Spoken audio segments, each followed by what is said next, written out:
Wisdom, the final frontier to true knowledge. Welcome to Wisdom Trek, where our mission is to create a legacy of wisdom, to seek out discernment and insights, to boldly grow where few have chosen to grow before.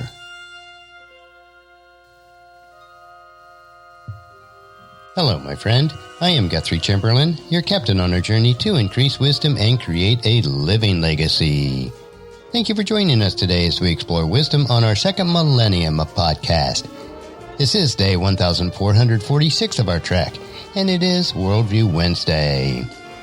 Creating a biblical worldview is essential to have a proper perspective on today's current events. To establish a biblical worldview, you must have a proper understanding of God and His Word. This week on our Worldview Wednesday, we will continue with our study based on a course I recently completed, taught by Dr. Michael S. Heiser. Our study is titled Sons and Daughters of God, the Believer's Identity, Calling, and Destiny. Throughout this multi-week course, we will demonstrate that in the Old Testament, sons of God and holy ones refers to supernatural beings whose Father is God and whose work with God is to carry out His will, and that this divine family was present before humanity. By fully engaging the biblical text of Psalm 82, Psalm 89, and Deuteronomy chapter 32, verses 8 and 9, our study will show that this design family functions as a template for God's human family. God desires of human, as His imagers, to participate in His counsel. This study will address issues such as polytheism and the nature of little g gods and the uniqueness of Yahweh. Within this study, we will apply insights to the New Testament text and shows us how the metaphor of being in God's family informs us of our sense of identity and mission as believers. Today we're going to consider the Divine Council and overcoming objections. Specifically, Elohim and the Divine Council does not refer to idols. We are talking about the language of divine plurality found in Psalm 82, the plural Elohim, and whether we should understand the language to be referring to idols. To be honest, at this point, you're probably wondering how this question is even relevant, or even how it makes any sense. Well, it's based on the fear of polytheism. A lot of people gravitate toward the option of idols because they don't want the plural Elohim to be real because of their fear of polytheism. We're going to see later that this is an unsubstantiated fear. Biblical theology does not teach polytheism, but we need to continue with this question because Bible teachers and even some scholars raise it. Last week we talked about the Divine Council, and we have further support of this in Daniel 7. We already saw last week in 1 Kings chapter 22 that we have in God's council a heavenly host of spiritual beings. That makes perfect sense. They are the ones to carry out God's decrees. In that example, it was God's decree that Ahab was going to die. In Daniel chapter 7, we pick up another passage. Again, keep in mind that idols don't work for God.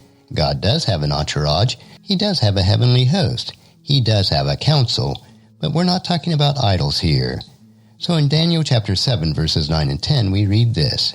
Daniel says, As I looked, thrones were placed, and the Ancient of Days took his seat.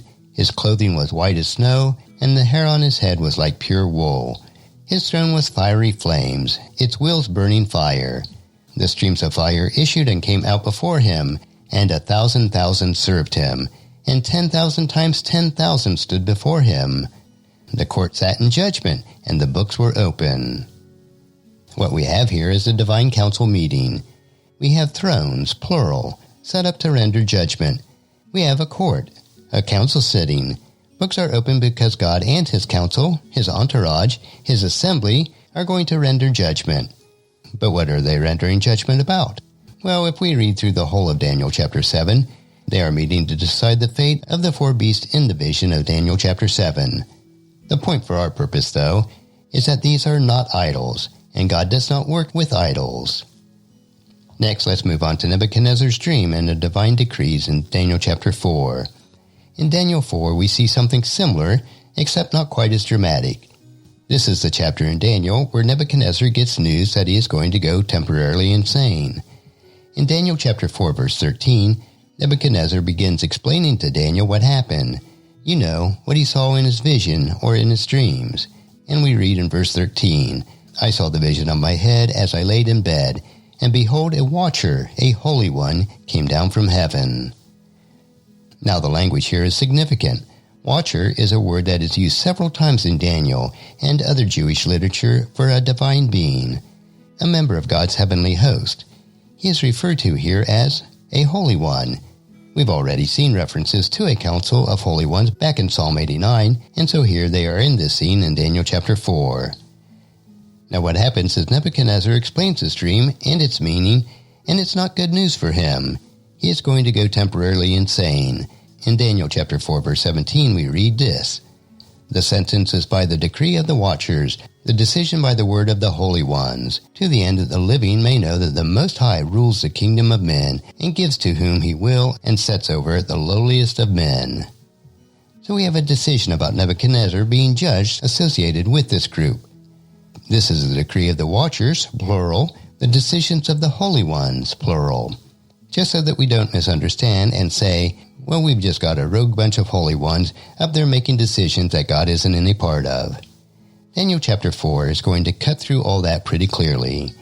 In Daniel chapter 4 verse 24, we read a very similar language to verse 17, and it says, "This is the interpretation, O king. It is the decree of the highest, which has come upon my lord the king." But you might be thinking in your mind or asking yourself, why does God need a council? Let's get to the heart of the question. Why does God need a council? So we might as well address it here. Frankly, God doesn't need a council. He doesn't need anything. But this is what he does, and he wants it. And I think a good parallel would be to ask, why does God need humans? Why does God need us as individuals? Why does God need the church? Why does God need people for evangelism, the Great Commission? Well, the short answer is, he doesn't.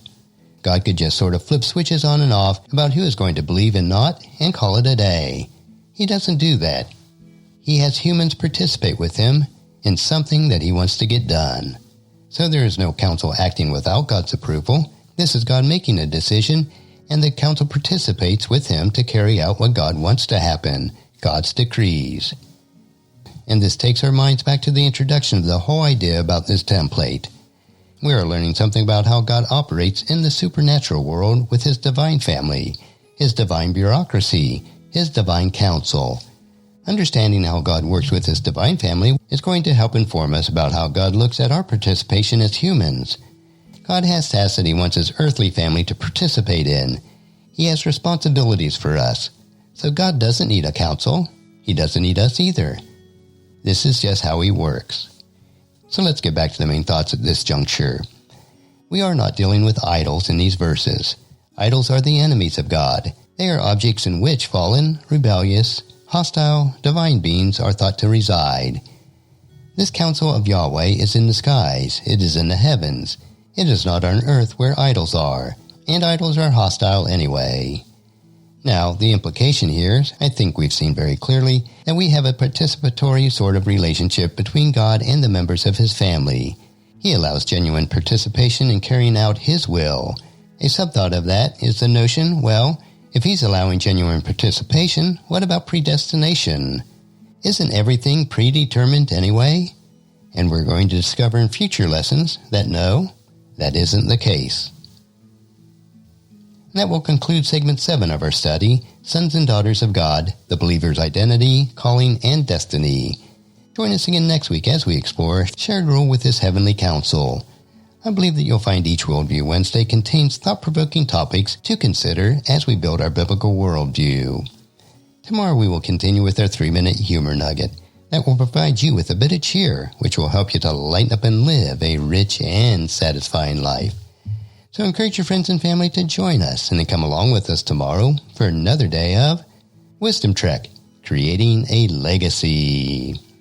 If you'd like to listen to any of the past 1,445 treks or read the Wisdom Journals, they are all available at wisdom-trek.com. And I encourage you to subscribe to Wisdom Trek on your favorite podcast player so that each day will be downloaded to you automatically. And thank you so much for allowing me to be your guide, your mentor.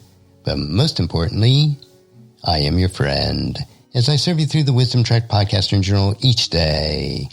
And as we take this trek of life together, let us always live abundantly, love unconditionally, listen intentionally, learn continuously, lend to others generously, lead with integrity, and leave a living legacy each day. I am Guthrie Chamberlain, reminding you to keep moving forward, enjoy your journey, and then create a great day every day. See you tomorrow.